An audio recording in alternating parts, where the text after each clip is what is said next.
Wroth, wrath, or rawth, if you want to get very British about it and sound like a complete ponce, aren't the same. The noun is wrath, or the very formal and perhaps even aristocratic British rawth, which I don't think anyone would use. And the adjective is wroth. So when I see a bunch of people saying wroth and not rawth, as though it were an alternative way of saying wrath, it really bugs me. And it's become more and more frequent for people to say it wrong now. I saw it in that Vikings trailer years ago, and straight away it just didn't sound right. And I even saw it when I was going to Hillsong, before I left. One of the younger preachers used the adjective where it wasn't grammatically correct, and once again it just didn't sound right. As a man of God myself, I knew it was wrong, and there was absolutely no excuse for the preacher getting it wrong, as I'll explain in a minute. The reason it sounds wrong when you hear it is because there is the noun and the adjective, and you can't use the adjective for both. I just wanted to get that out there because I don't want a trend starting where everyone's doing just that. And it really doesn't help when people are posting videos also stating that you can pronounce it either way. One can be wroth with someone, God can be wroth with man, but it is the wrath of God that we should fear. This is according to the Oxford English Dictionary and also the King James Bible, where, just in case you were wondering, both wrath and wrath are used correctly. And had that preacher actually read a King James Bible, he would know this, as do I. These are the kinds of preachers you get on stage at Hillsong and other megachurches, unfortunately. The word wrath appears in the King James Bible 49 times in 47 verses. It first appears in Genesis 4:5-6, where Cain's offering was unsuitable to the Lord. But unto Cain and his offering he had not respect, and Cain was very wroth, and his countenance fell. And the Lord said unto Cain, Why art thou wroth? And why is thy countenance fallen?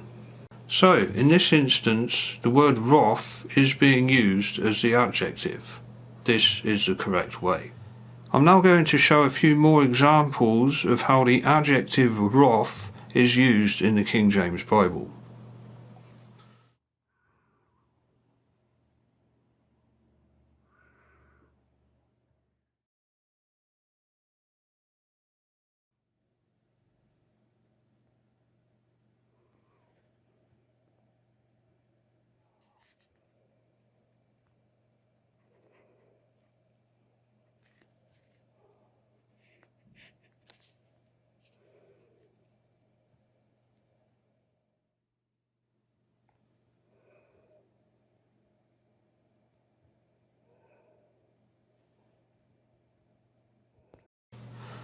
I'm now going to show how the noun wrath is used in the King James Bible.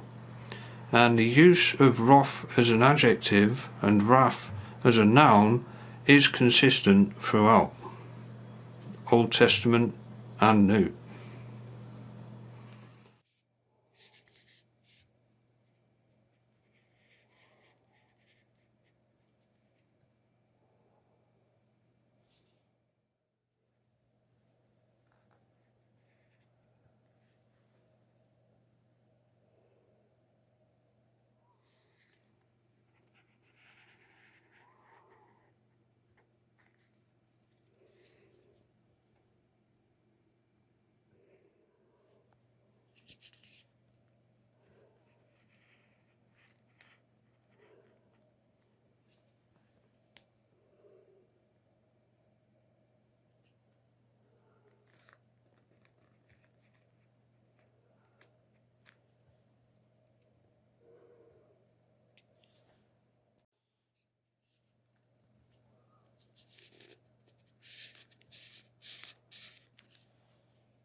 So that preacher at Hillsong either needs to go back to school to learn English grammar properly, or he needs to read his Bible. Personally, I think he should focus on the latter, all things considered. And the fact that so many others are getting this wrong just goes to show that nobody is really reading their King James Bible. Because if you did, you would know this.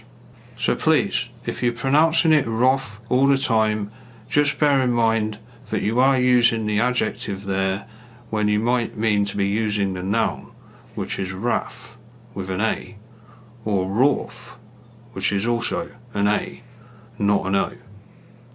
Thanks for watching. Hopefully this video has been very educational and you now know how to use wroth and wrath properly. Take care and God bless.